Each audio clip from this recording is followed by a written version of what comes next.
this up in an appendix to one of her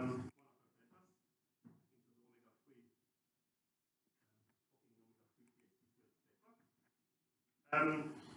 So you can interpret this many-sorted structure I defined above in the field with its action on finite extensions of the field at the cost of adding working in the two-sorted structure in the algebraic closure of K together with the predicate for the subfield.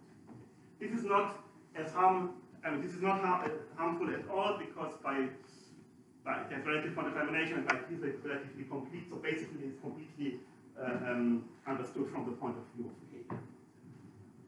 Harmless to this, but it basically solves the problem of choosing an embedding into the algebraic closure. Good.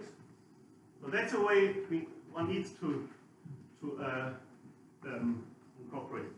Now, the results about simplicity and PSC fields. So Udi proved that bounded perfect PSC fields are simple. Zoe, together with Anand, could take away the perfectness assumption. So they proved in their paper that there is also the generic predicate in the generic automorphism that TP, TA, and then there's a last chapter on not necessarily perfect bounded PSC fields. Zoe told me several times she's really annoyed that everybody reads this paper and looks only at the generic predicate, which is so trivial, and people cite her paper or their paper for the part on the trivial predicate a lot, and also for the generic automorphism, but not so much the last chapter of that paper, which is about PSC fields. Okay. So that's on the positive side. The bounded PSC are simple and they are important examples of simple theories. But and to prove this, it all goes via Pillay. So you devise the right notion of independence, which you want to, and then you prove that the axioms hold. And the difficult one is theorem amalgamation. The difficult one is this independence theorem of Amor.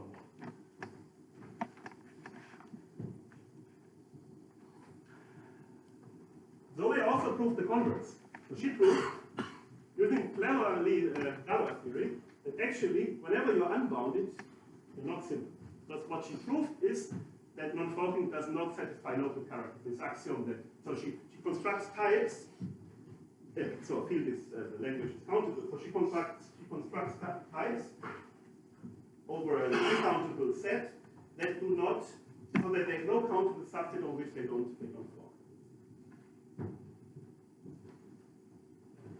Yeah. So that's why now the complete picture is a PSC field is simple, has a simple theory if and only if it is bound.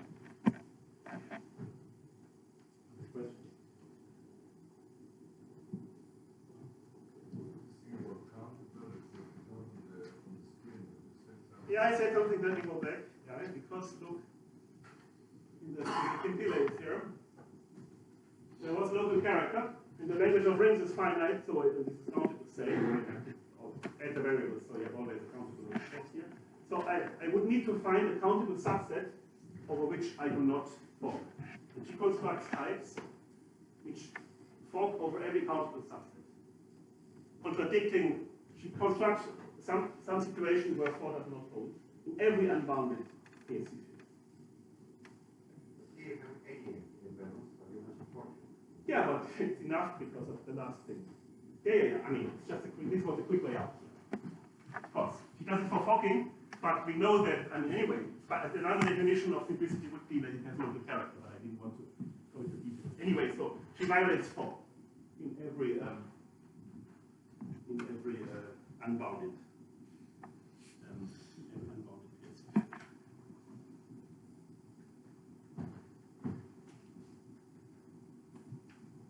So now let's go beyond.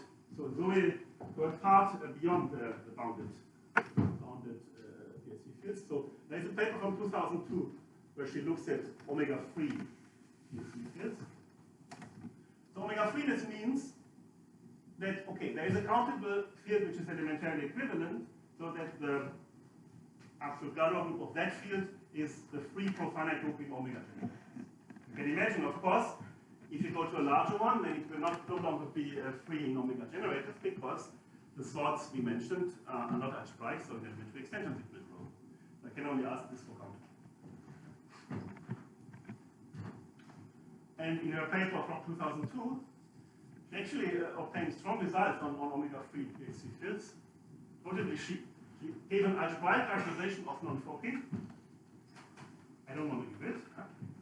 Even in the imperfect case, she does it. It's not symmetric. It doesn't go that simple.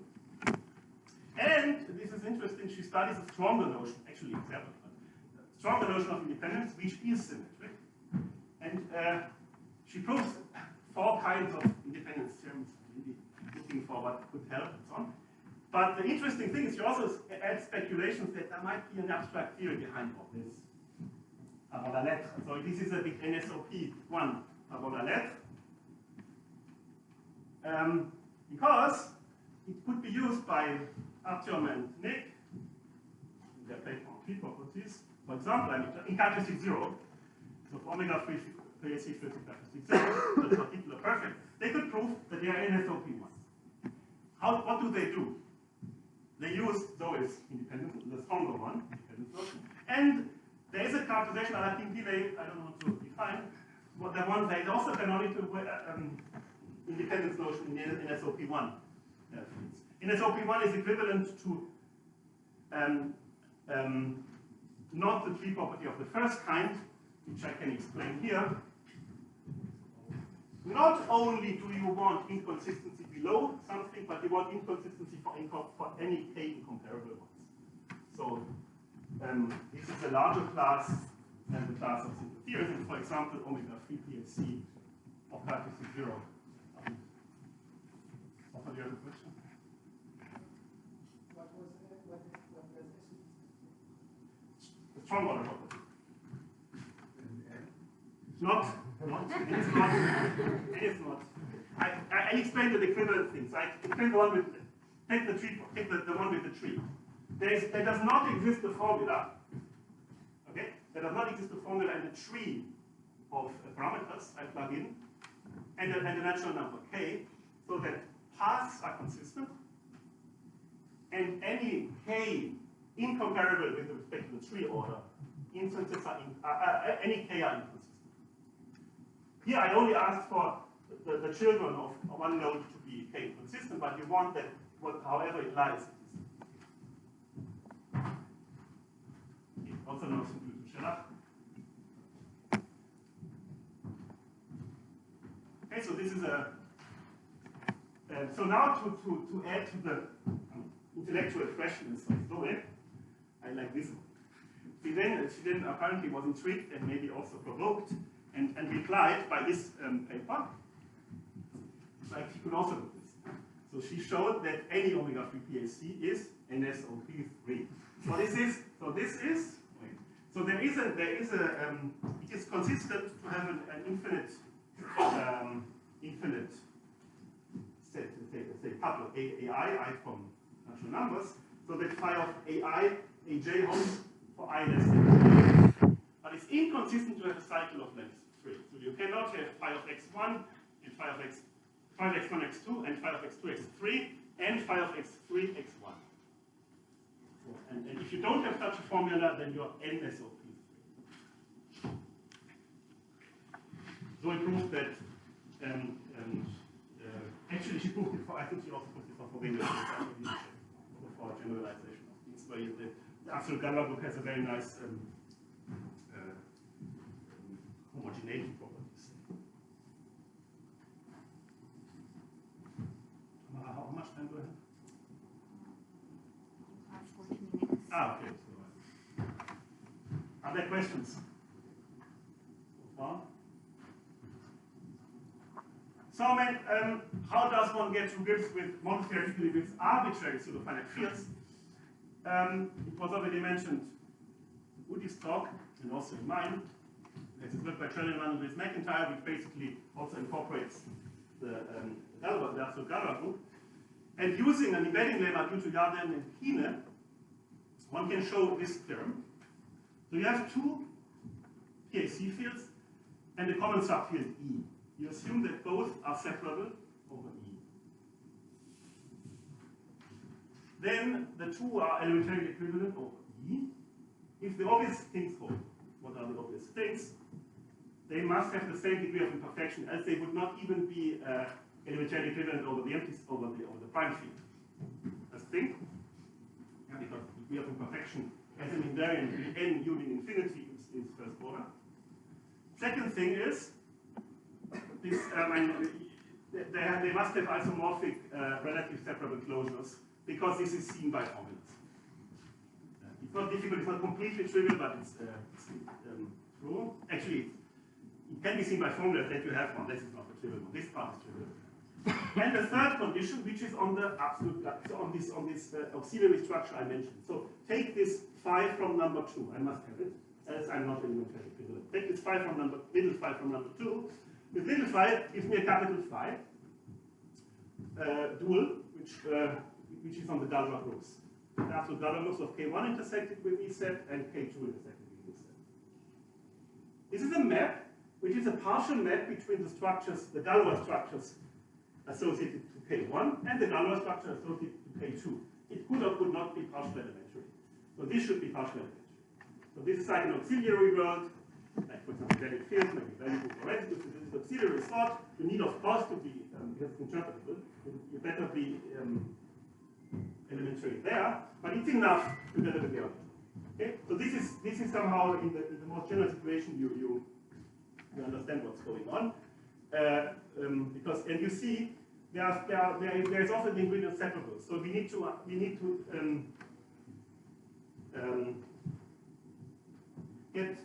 cope with inseparability maybe, and therefore the ones who know lambda functions, if you want to understand quantification, for example, you need lambda functions. And one needs to understand the Galois theoretic aspects and the relative algebraic closure. And in a way that we could make precise nicely the two phenomena, so one related to imperfection and the one related to Galois groups, I mean, maybe not surprising, they don't interfere. So you can treat them somehow separately. That's, Zoe's work shows, and also the one with Anand, yeah, you do it somehow separately. You do two things. And dealing with both, for example, in amalgamation statements, you need to, of course, arrange that you can amalgamate at the Galois level, as you don't want to, you don't need to start to amalgamate. And similarly, level of relative algebraic or separable closures.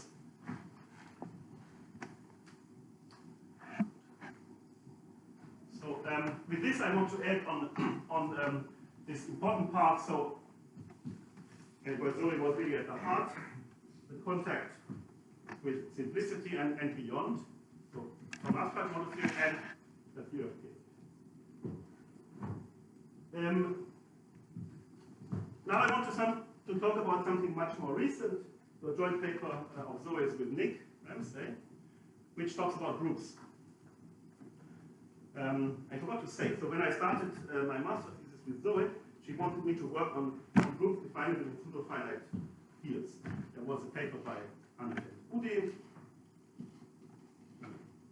very strongly relating it to algebraic groups, that she wanted something a little bit better, maybe related to this isotriviality. So just to be a little bit better, but somehow I didn't really catch it, so I did something else. But now we will talk about groups, and we will also mention this result, how closely you are related to an algebraic group in a second. So what is definable amenability? It's just amenability, but for definable sets. What does it mean? We have a definable group in a structure.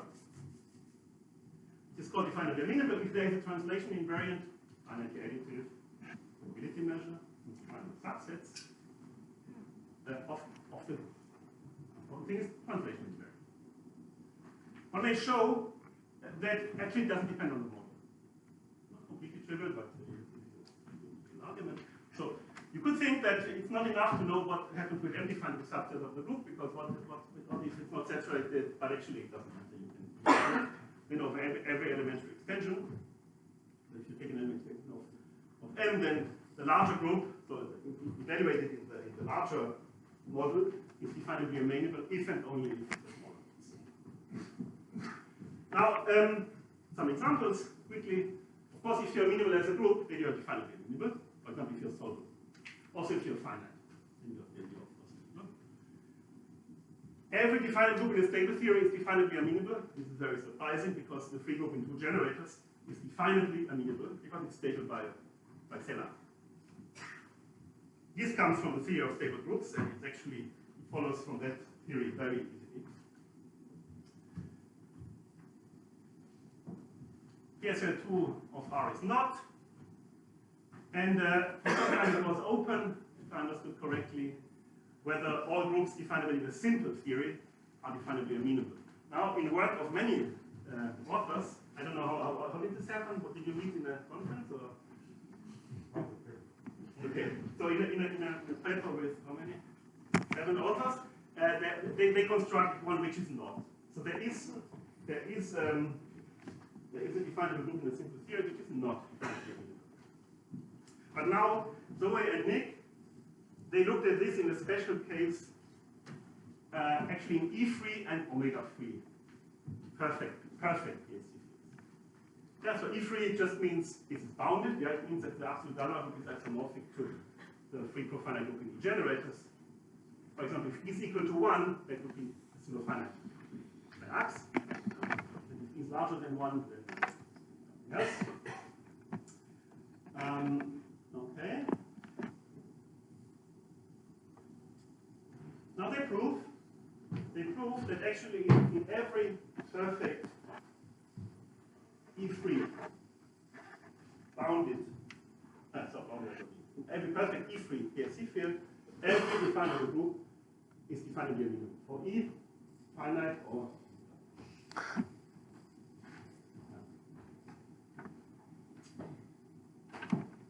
So how does one do this? You first reduce, so you only have to prove a special case, which is for finite E, and for connected algebraic group H defined over the field K, you need to show that H of K as a definable group in K is definably amenable. They do the reduction to this case, and then this case is where to. How does the reduction go? Yeah, so every definable group for also infinite E, yeah, and we only check it for K rational points in a connected algebraic group. So the reduction goes as follows. The first one is easy. Omega 3 is an algebra product of E3. Every omega 3 is an algebra product of E3. And so every group definable in omega 3 is an algebra product of groups definable in an E3. You take the invariant means in the E3 on the definable sets in the E3, you can take the alpha limit measure, and you get 1 for the omega 3. It's cheap. Now I need to use this result I just alluded to by Udi and Anand. If you have a perfect bounded PSC field, for example E3 for finite E, and a definable group G, then, well, up to some finite noise, it's the K points of an algebraic group. What is this finite noise? First, I have to quotient by a finite normal subgroup here, and then one can embed it into the rational points of an algebraic group so that the image has finite index. So it's a couple of times finite, but that's it. And now some easy observations. If you have a finite normal subgroup of a definable group, then the group is definably amenable if and only if the quotient by this finite group is. Similarly, if you have two definable groups, one of finite index and the other, then the big one is definabely amenable if and only the small one is. You just divide by the index in one direction and in the other you just translate, and since the translation invariant, it doesn't matter which element you took to translate into a closed small one. And from this we get it, because it's also true that if an algebraic group is defined over K, then the connected component is defined over K. In what language? In the full language, ring language. So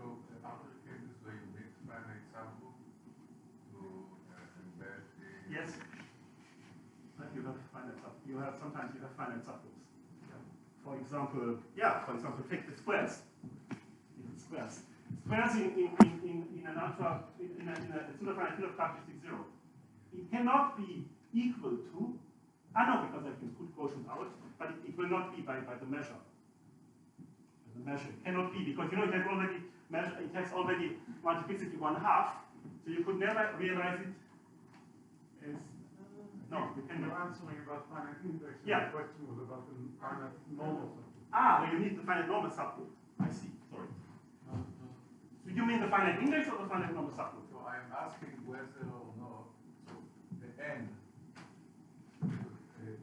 You need a non-trivial n in some cases for the finable group.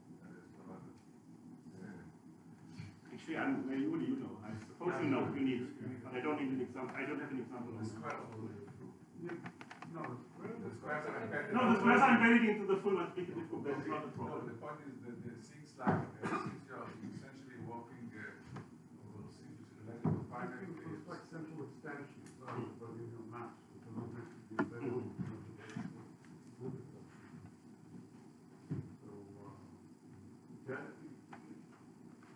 So the usual central extensions are related to K2, which is trivial for finite fields, so it cannot do reflect things. But even in pseudofinite, you already have complex subgroups, right? I think. Yeah, I think you do. You have to start by linear map into a finite group, and then you can form the extension.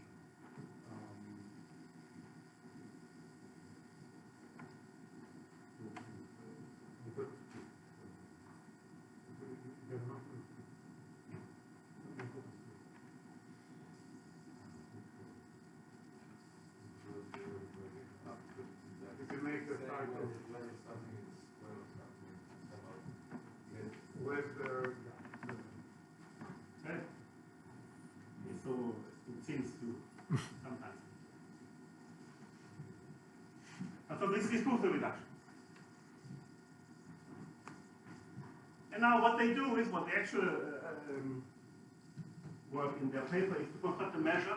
It is not as good as the measure we saw in the Dries with Macintyre measure, but they find still a nice measure in an E-free perfect PSC field on an absolutely reduced to variety V, on the subsets of V of K, which is quite nice. It is nice in the following sense. It gives measure 0 to all non-size event subsets, and it is invariant under K birational automorphisms of V. It can be birational. I don't need to be defined everywhere because the sets of lower size dimension have measure 0, so it doesn't matter. But it's important, these measures may not be, and usually will not be invariant under defining projections. They're only a little bit, so if there is enough algebra, but not, they should not be quantified in the defining projection. Now think of for a second, this will prove it. Because in a group, of course, a translation is a birational. It's even by regular method. So that's why you get that if we have a connected algebraic group, then it will be absolutely reducible. It is defined to be amenable. Why? Because you can apply mu h, and mu h is invariant under definable. Okay, so how does one construct this? I want to be brief on this. So how do they do this? First, I mean, I can assume my field is countable. We will see in the by Leibniz's problem. I mean, every definable set lives in a countable one, and you will see it does not depend on the model. So take a countable one, and now by quantifying reduction, exactly as the way we saw it for pseudofinite fields. So it's enough to know what happens over the algebraic closure.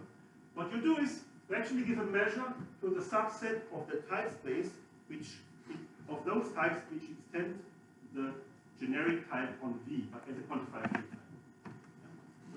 So the ZV is a profinite space. It's the generic type of V, quantifier freely, is a partial type in the theory of K. So I can take all those types that extend ZB, and I will actually just give my measure there, and then I define the set as a measure of the intersection with that set in the type space. And how is this done? So you look at finite Galois extensions of the function field, and now you think what could be the potential, what could be what could be the relative algebraic closure if I had a Tarski generic tuple in V, so A will be a generic one. Well, you take the L1 up to Ln, which are those that could possibly appear. I wrote the condition, what it means. And then these sets where you have exactly an answer like this, this intersects exactly like this. This will be a Clopen subset of the set I want to give a measure on. And then you use a measure introduced by Jarden and Kine, which comes from hommage actually, to assign a measure to these sets, but in a well-defined and coherent manner. And why is it well-defined? Well, you have to use some non-trivial results on how to lift. You have an epimorphism of finite groups. You have a generating set in the finite group downstairs. You can lift this to a generating set, and you also have a certain number of ways you can lift it, and this does not depend on the generating set. Such lemmas are used on finite group theory. And they use this and to show that the measure they assign to it is well defined. And then by construction, so to say, it will be invariant under k-directional automorphisms because they will preserve somehow the structural property. So that's how they construct this measure. It cannot be a very good measure if E is bigger than 1. Future results of Udi's and also of Imi Halukchok. So procycling is rather special. And they also show that their measure is not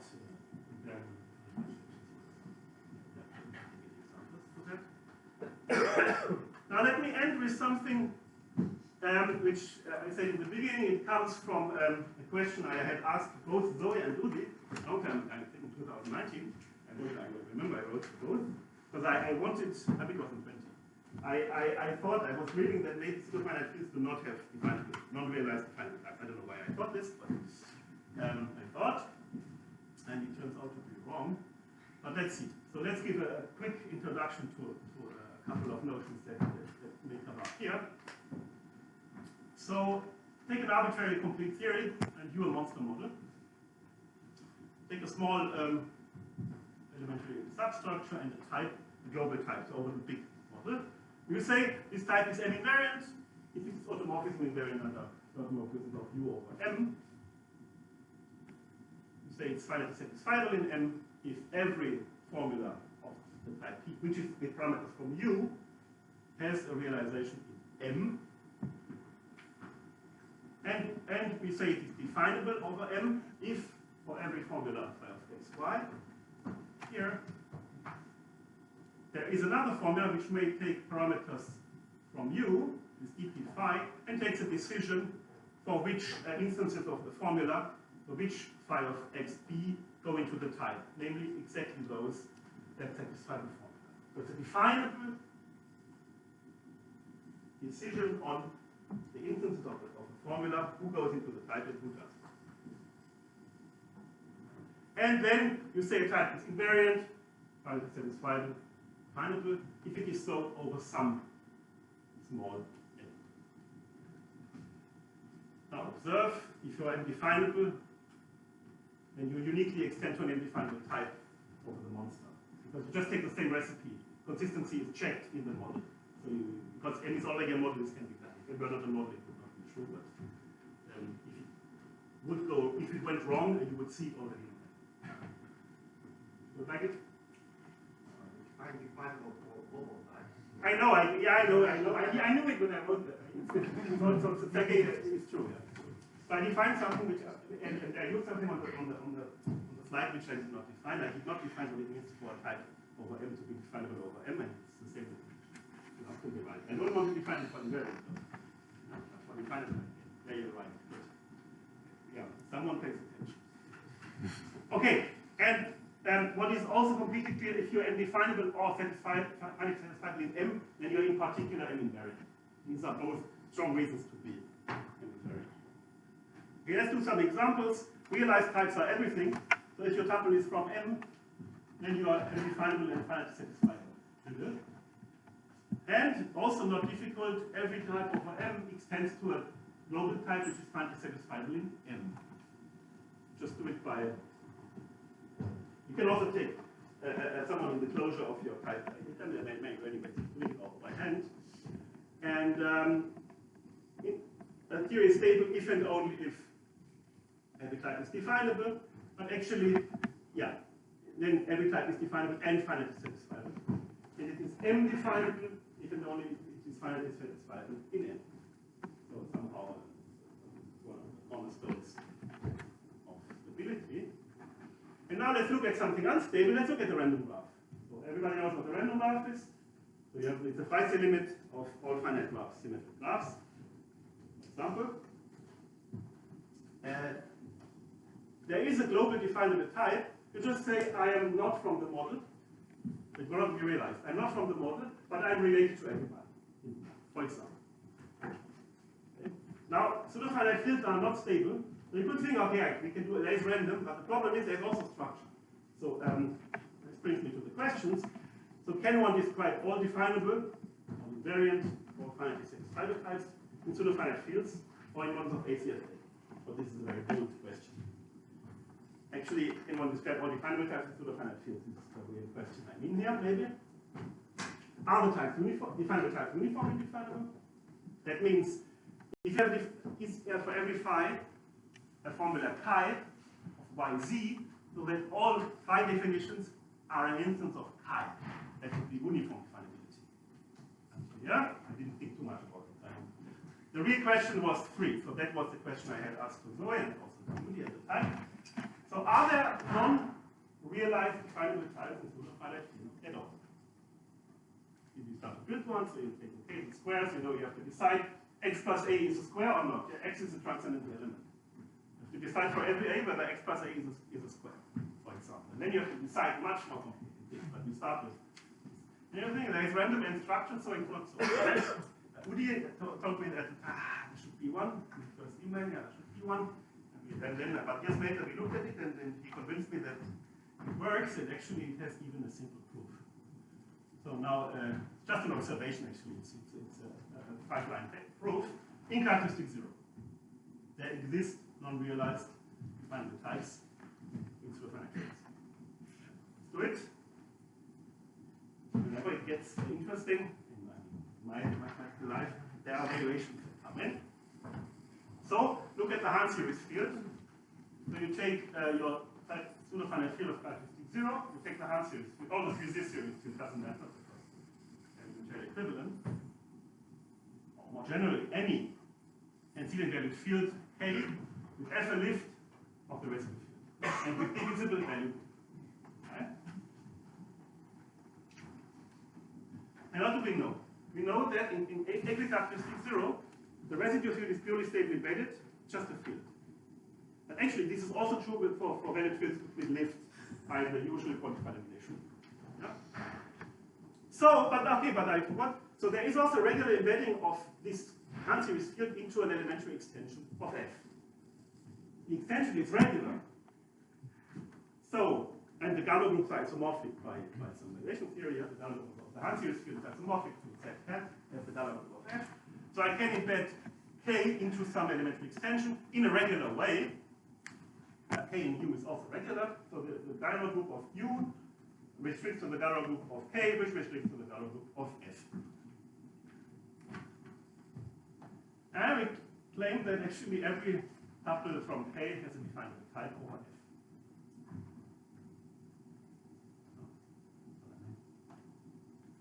Why? Well, in the valid field with lift, the residue field, and the lift of the residue doesn't matter, is purely stable embedded. So it's just a field. So the type as a ring type in particular is definable. But in U, by quantifier reduction, we only need to decide algebraic closure.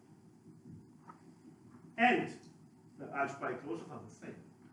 I can compute, I have access to the full type in U by looking at what happens in K, because they have the same relative algebraic closure. So the bounded existential formulas are decided the same way, so I'm allowed to only look at these. This is already a complete type. So that the type such that we decided all formulas which matter for the type is definable.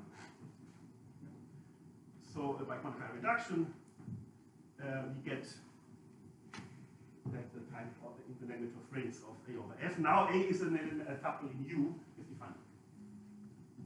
So actually this is completely proof now. Yeah? Nothing. Just an observation. Okay, actually it allows for some generalizations. So you can do the same for any field of characteristic 0, which is large in the sense of pop, because then you are existentially closed in the Puiseux series field. Yeah, then you can still do it. Not just, I mean, large by definition is, or one of the definitions is you're existentially closed in F of double brackets T, but then you're also existentially closed in the Puiseux series field because it's just the union of such. And you also need this the number 3 is just quantifier reduction. So you need to know that the type is determined by the relative algebraic closure. Because then the same applies as before. And we expect that one can also do this in positive characteristic, but one needs to do some things. So we expect there's a big expect. And also, let me finish with ACFA, so to close somehow, to go back to difference fields. The same can be done for, I mean, in difference fields, there are stable sets, as Udi mentioned. I mean, characteristic 0, there are even many stable sets. Finite dimensional orthogonal to the fixed field. But here we also have definable types which do not come from such. So you can do the same thing. Actually, you can do it in the isometric world, in the omega increasing world. You can take a model of ACFA of characteristic 0, so exponentially closed difference field of characteristic 0. You can look, for example, now let's look isometric case. You take the Hahn series field with exponent Q, and you extend sigma somehow trivially on gamma. So you just apply it to the coefficients. So sigma tilde of a Hahn series is just applied sigma to the coefficients. So now we're in the situation of Scanlon's value difference field with isometric isomorphism. And in these creatures, it's also known that I can take a lift, and I have quantified it. The lift of the difference field is a pure state embedded difference field. So now the same works.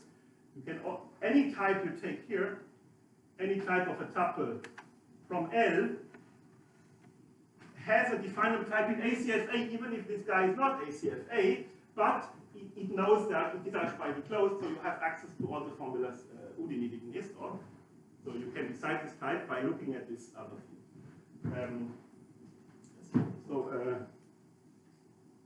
Yeah, the same. You can play the same game for other automorphisms of the value. For example, omega increasing or multiplicative, or even more general. I didn't check. I think that the Dohan-Onai framework should also work. Yeah, exactly. Because you also have it with lift. Yes. So okay. Yeah, but you have a lift. In sigma and C, you have a lift. No, you have a lift, and you have one relative quantification. Okay. So let me also finish with some further personal words. First of all, it was a pleasure to give a mathematical homage to Zoe. I must admit that I did not read so much her papers that I should have read them. And I know I had the occasion to read a couple more I have never looked at.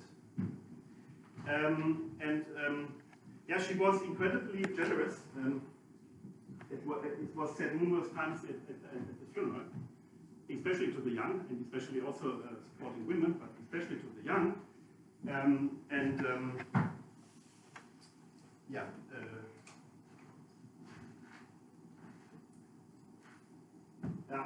I could live. I was never on the side of those who suffered. I know that some people had to suffer a little bit from her. I was lucky enough that I have not personally got a big load.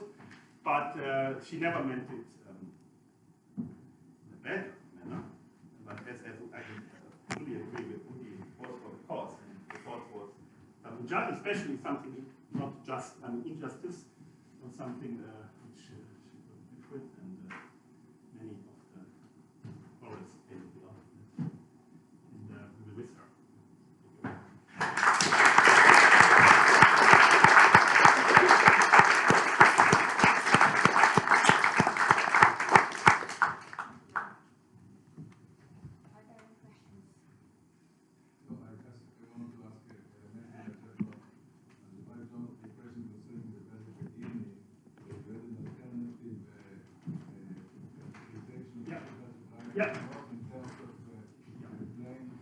Yes, exactly. It reminds me of a question that Udi maybe asked me, and he couldn't solve it, so Oh. I'm not sure. And because the question is whether you can get some open in a curve, in a smooth projective curve as a plane curve.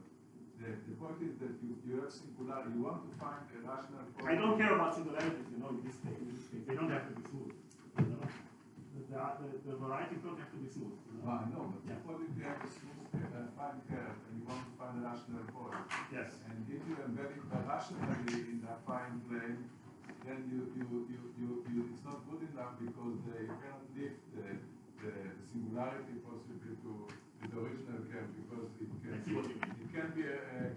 I'm now thinking, should I say that I have a Tarifki dense set of points in the plane curve? Then of course I would say. You said 1 point. I said 1 point. I'm thinking if I should say more, but I don't think so. This, I see your question. So, and this is related to something. I see. It was open and some time ago in some conference sometime. I see your point. I see your point. Maybe I read infinitely many. Maybe I'm not sure. I mean, an easy way out would be to say, okay, just ask for infinitely many, then I'm happy, of course. Yes. Okay, so but I'm not sure now. Because I don't remember. Okay, of course you would take. Yep. This would be infinitely now. It would be infinitely now. Who knows? So wait. So of course you have to. You take.